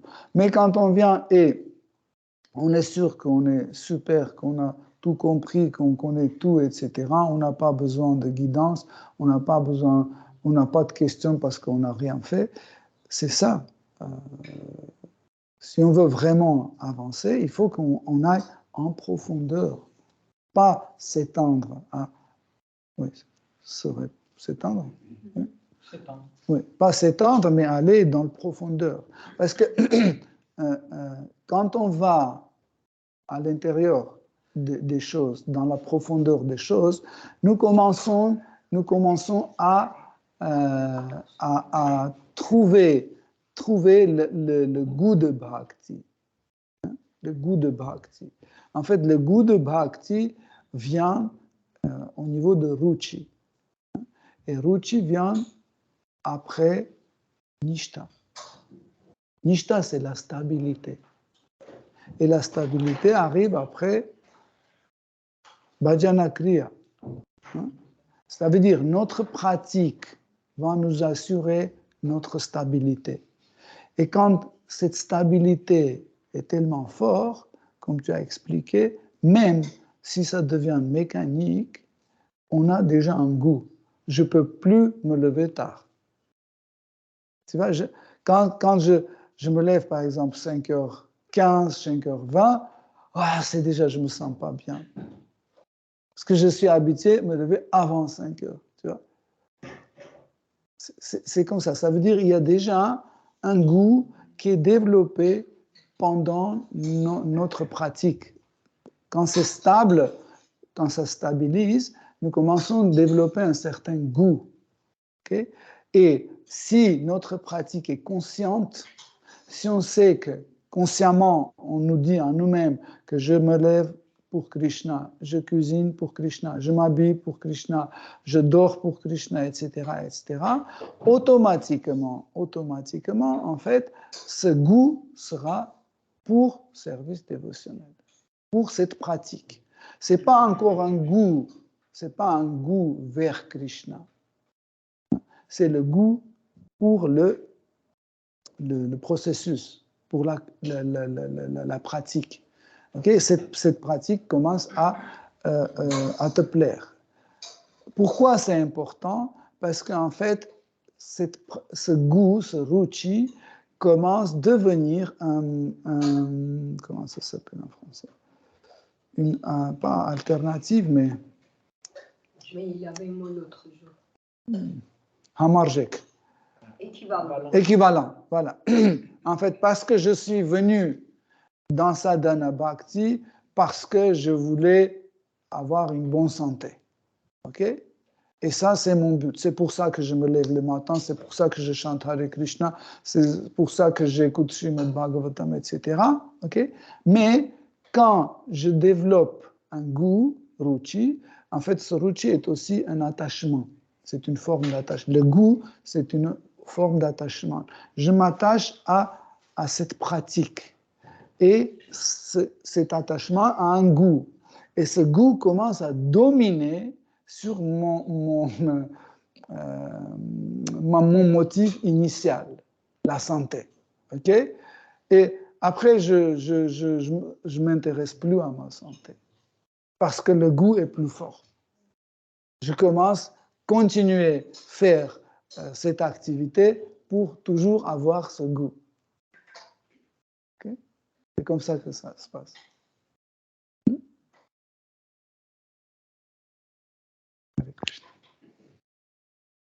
En réalité, la pratique de sadhana bhakti est tellement forte. Ne pensez pas, quand on dit, voilà, cette personne a suivi 30 ans sadhana bhakti, mais après il a arrêté, il n'a rien compris, etc. Parce qu'il n'était pas guidé par bon maître spirituel, ou il était guidé par bon maître spirituel, mais il n'appliquait pas les instructions de son maître correctement. Et surtout, il n'était pas conscient de ce qu'il fait. Ça, c'est des choses très, très importantes. Si on ignore ça, on peut, entre guillemets, pratiquer sadhana bhakti, mais ce n'est pas une vraie sadhana bhakti, c'est un... Je m'amuse. J'ai une question, ça ne concerne pas cette conférence, parce qu'il y a quelques conférences, ça s'est resté. Je voulais un petit peu plus de nuances pour bien comprendre, quand on dit souvent qu'il ne faut pas s'attacher aux résultats, servir Krishna sans attendre les résultats. On sert par amour. Et je voulais plus de détails, si on fait la même chose à une personne, on sert, mais vraiment 100% si on n'attend pas les résultats. Par rapport à la différence, est-ce que je me demande, quand on sert quelqu'un d'autre, on va partager avec lui son karma, c'est pour ça qu'il ne faut pas servir, ou pourquoi, au niveau de différence? Si on dit parce que c'est la Dieu, la personne suprême, dans ce cas-là, un petit peu comme s'il y a une motivation derrière aussi, parce qu'on dit, puisqu'il est Dieu, la personne suprême, les autres sont nuls, je vais servir. C'est un petit peu, j'arrive pas bien à expliquer. Dans le monde matériel,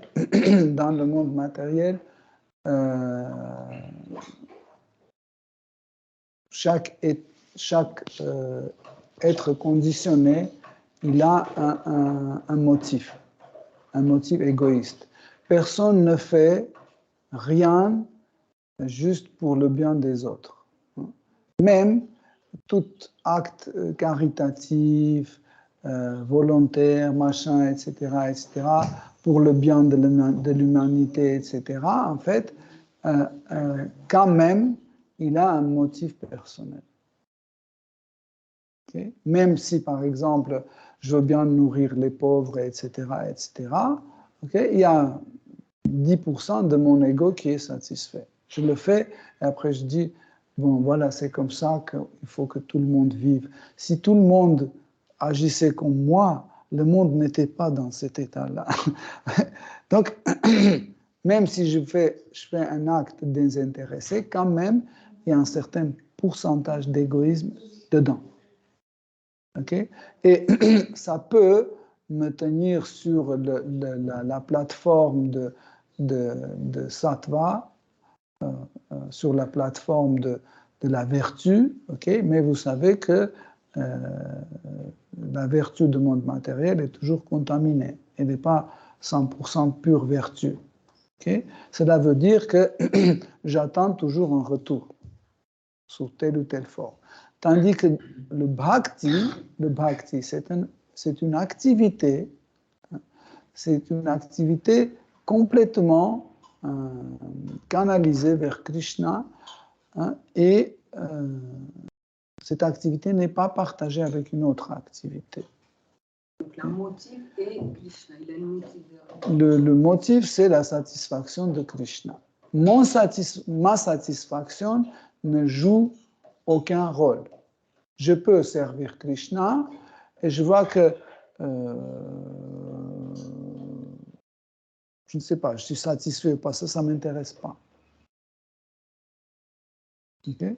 En fait, ce qui se passe avec moi, ça ne m'intéresse pas. Mais quand Krishna est satisfait, je suis automatiquement satisfait. C'est ça la différence. Ça veut pas, par exemple, je vais nourrir les pauvres, ok? Donc ça peut être un acte de bhakti et ça peut être un acte de sattva guna. Et les résultats ne sont pas les mêmes.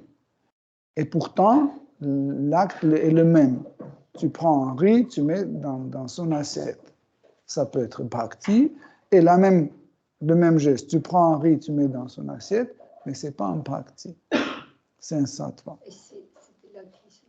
Si la personne fait sans attachement, vraiment, il distribue, il sert tout le monde, mais il attend rien de personne. Il ne peut pas, parce que s'il ne fait pas ça pour Krishna, il va avoir son intérêt. Et pourquoi, quand les gens servent Krishna, s'il a un intérêt, il aura encore un intérêt, en plus il a Dieu la personne. Je t'explique, par exemple. Donc il va me protéger, il va me donner quelque chose. Toujours il va attendre. Non. C'est pour ça que ça, c'est pas un bhakti. Par exemple, il y a des croyants qui vont à l'église, ils font des prières et après ils commencent à dire « Dieu, s'il te plaît, donne-moi ceci, donne-moi cela, donne-moi la santé, aide ma fille à entrer à l'université ou marier mon fils, trouve une fille pour mon fils, etc. etc. » Ça, c'est pas un bhakti. Parce que tu t'approches comme Dieu, la personne. Tant qu'on a l'image de Dieu en personne suprême, on a une motivation derrière. Parce que c'est le statut, le poste qu'on adore. Non, pas 100%, parce que aussi, nous pouvons voir Dieu, pas comme Dieu, mais comme le maître. Le maître, comme Narayana. Narayana, il est considéré comme un maître suprême. Okay? Comme maître. Il n'est pas Dieu dans le sens qu'il a dans ce monde matériel. Okay? Mais il est le maître, c'est pour ça qu'il existe Dassarasa là-bas. Okay? Et si quelqu'un a un tractat, mais il sert aux autres aussi sans rien, parce que s'il est au niveau de tractat, il doit pouvoir servir les autres 100% sans rien attendre. Non, regarde, C'est comme ça, je ne peux pas vous servir d'une façon désintéressée si je ne vois pas ça comme une satisfaction de Krishna. Si je ne mets pas dans cet acte Krishna, je vais faire comme ça, je vais vous distribuer, je vais dire, ah, cette fille est plus jolie, je vais mettre encore plus de sabji. Cette fille est méchante, moins de sabji, ou je vais faire de telle sorte qu'il n'y a pas de panir pour elle. Tiens, tu auras 100 panir. Mais il y a des gens libérés qui sont détachés, ils ne sont pas attachés à Krishna, ils sont dans un état De quoi? de détachement. Non, ils sont détachés de ce monde matériel. Okay? Mais il suffit qu'ils commencent à faire une sorte d'activité, tout de suite, ça revient. Pourquoi, par exemple, les impersonnalistes, ils disent qu'on ne doit rien faire. Akarma, pour eux, parce qu'ils expliquent akarma comme il ne faut rien faire. Parce qu'il suffit de faire quelque chose, ça revient. Parce que si je ne vous nourris pas, okay, je ne rentre pas dans une relation karmique avec vous. Il suffit que je vous passe un bonbon, tout de suite, je crée un lien karmique. Parce que vous devenez un redevable à moi. Donc, je reste ici. Je ne peux pas aller là-bas parce que c'est comme ça qu'il interprète. Okay. Tant qu'il n'a pas plus ça, dès que je fais une action, je rentre. Bien sûr, bien sûr. Même si c'est désintéressé, comme tu dis, il y aura toujours une partie d'intérêt. C'est prêt. Ok, Hare Krishna. Shri Srimad Bhagavatam ki jai, Srila Prabhupada ki jai. Toute gloire aux vos assemblées. Hare Krishna.